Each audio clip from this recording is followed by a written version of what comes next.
Imagine a wall of steel coming toward you, but this wall has legs, carries spears, and the metallic gleam covering every inch of its body looks indestructible. And then you realize it's not a wall. They're men, mounted men, warriors armored from head to toe, riding horses that also seem to be made of iron. This was the vision that terrified Rome's enemies. An elite troop so powerful it seemed to have stepped straight out of a nightmare. The Cataphracts. Few people know this name, and even fewer know that these heavy cavalrymen were, during a critical period of the empire, Rome's ultimate answer to the most dangerous threats from the east. They were not mere mounted soldiers. They were living tanks, brute force incarnate. They wore heavy armor, both on themselves and on their horses, transforming into mobile walls capable of breaking entire infantry lines with a single charge. But the most fascinating part is that this idea wasn't born in Rome. The Romans, masters at learning from their enemies, adapted and elevated this form of warfare to a whole new level. But how did Rome turn a foreign technique into one of its deadliest weapons?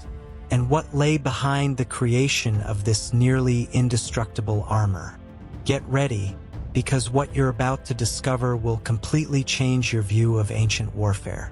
But to understand where the idea of turning warriors into walking fortresses came from, we need to look to the east. Long before Rome became the greatest empire of the ancient world, peoples like the Persians and the Parthians had already mastered the art of fusing man, horse, and metal into a single destructive force. The Persians and Parthians were pioneers in creating heavy cavalry with full armor for both the rider and the horse, forming units that combined total protection with devastating impact. These warriors, true mobile fortresses, were feared for their ability to break enemy lines with brute force.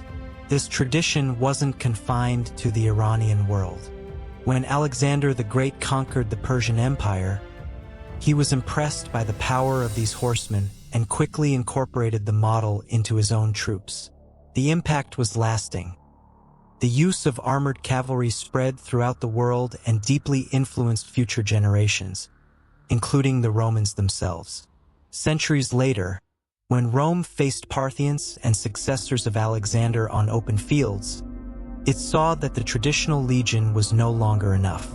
Armor, once seen as exotic, now seemed essential. And that's when Eastern inspiration turned into a strategic necessity for the empire. That's when Rome got the message. But this understanding came at a price: blood, dust, and humiliation. And the name of that harsh reality check was Carrhae. In 53 BC, a Roman force led by Marcus Licinius Crassus, one of the wealthiest and most influential men in Rome, crossed the desert toward the heart of the Parthian Empire. He sought glory, gold, and to follow in the footsteps of Caesar and Pompey, but what he found was ruin. On the other side of the battlefield, the Parthians waited with an army seemingly designed to dismantle every weak point in the Roman structure. As Crassus's troops formed their shield walls under the scorching heat, a cloud of horses appeared on the horizon. The Parthian mounted archers fired arrows without pause, circling relentlessly, never allowing the Romans to get close. When the Roman lines began to falter, that's when the Parthian cataphracts struck. Men and horses clad in iron advanced like war hammers, crushing, splitting, penetrating. No legionary formation could hold for long. Arrows sliced through the sky like a rain of death. The hooves of the mounts made the ground quake. And the Romans fell. Over 20,000 soldiers were slaughtered. Another Diaz mill captured. And Crassus, the man who dreamed of glory, was executed. His head presented as a trophy to the Parthian kings. It was a military disaster that echoed through Rome like thunder. A reminder that the supremacy of the legions had its limits.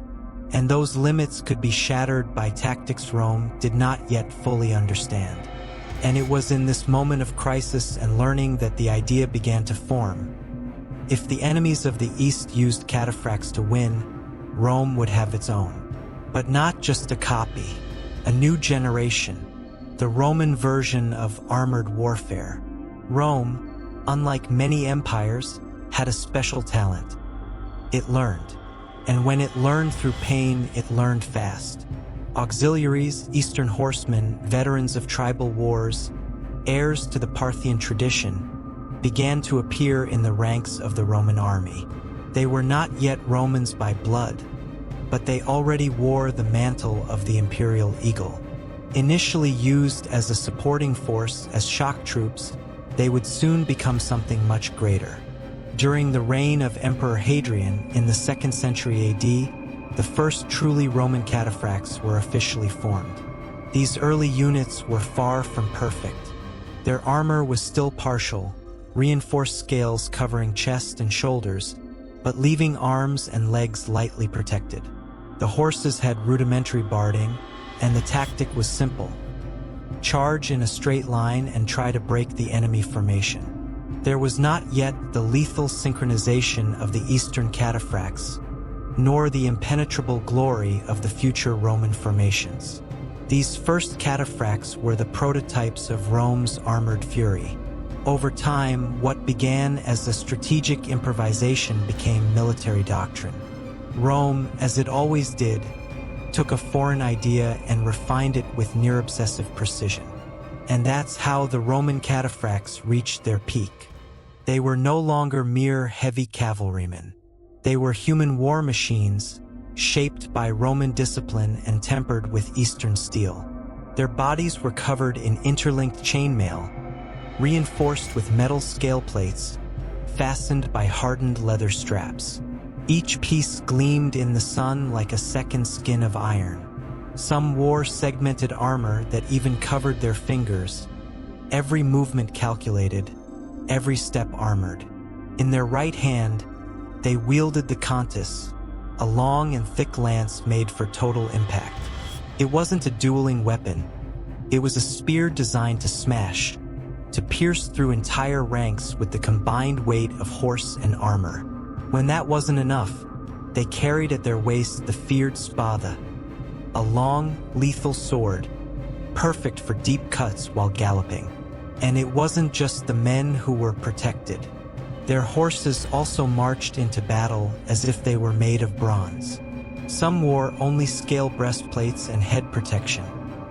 Others, especially in imperial units, were fully covered by cloaks of metal plates, transforming into true armored beasts. It was a sight that inspired awe and panic. But all that equipment came at a price: weight. Being a cataphract required superhuman endurance. Training was brutal. Soldiers were forced to march long distances in full armor, simulate high-speed charges, maintain balance over rough terrain, and switch weapons on the move, all under the screams of commanders who tolerated no mistakes. Because a single slip in combat could mean the collapse of the entire formation. And speaking of formation, they never operated alone. The Roman tactic involved absolute synchronization between the cataphracts and their support troops. Around them, light cavalry executed distraction maneuvers, while mounted archers unleashed volleys of arrows to clear the way. When the enemy hesitated, the steel wall advanced, fast, silent, devastating. The impact was both physical and psychological. No average troop could withstand a coordinated cataphract charge without shattering like glass. It was the manifestation of Roman mounted terror, the moment when war ceased to be art and became sheer annihilation. At their peak, the cataphracts were living symbols of Rome's strength, its ability to adapt, and its will to dominate even the battlefields it once didn't understand. But like everything in Rome, even the Iron Giants had their final hour. As impressive as they were, the cataphracts could not escape the one enemy no armor could deflect: time. And with it came costs, limitations, and inevitable change. Keeping a cataphract ready for war was expensive. Very expensive.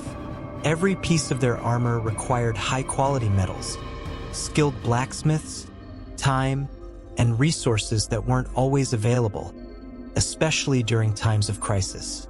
And by the end of the 3rd century, Rome was sinking into one crisis after another. Moreover, the battlefield was changing. Rome's enemies no longer came in large, organized armies, but in fast, mobile, unpredictable hordes.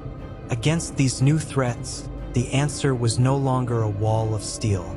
It lay instead in mobility, in versatility, in light, flexible cavalry that could pursue and retreat, ambush and vanish. The Cataphracts still held on. Under Diocletian and Constantine, they continued to shine in decisive campaigns, used as the final hammer in major offensives. They were summoned when it was necessary to crush an enemy's spirit or maintain order in strategic regions. But increasingly, their presence became the exception. Rome could no longer afford to clothe its warriors like iron gods. The empire needed speed and efficiency, and so the Cataphracts were gradually left behind. They disappeared from the ranks of the army, but never from history. Even when the armor was stored away and the armored horses fell silent, the spirit of the Cataphracts continued to ride. They proved that Rome knew how to evolve. It knew how to observe the enemy, learn from them, and transform what it saw into something even more lethal. The Cataphracts are the ultimate testament to Rome's capacity for adaptation. An empire that didn't cling to the past, but searched for new ways of war, new ways to win. And so we come to the end of our story.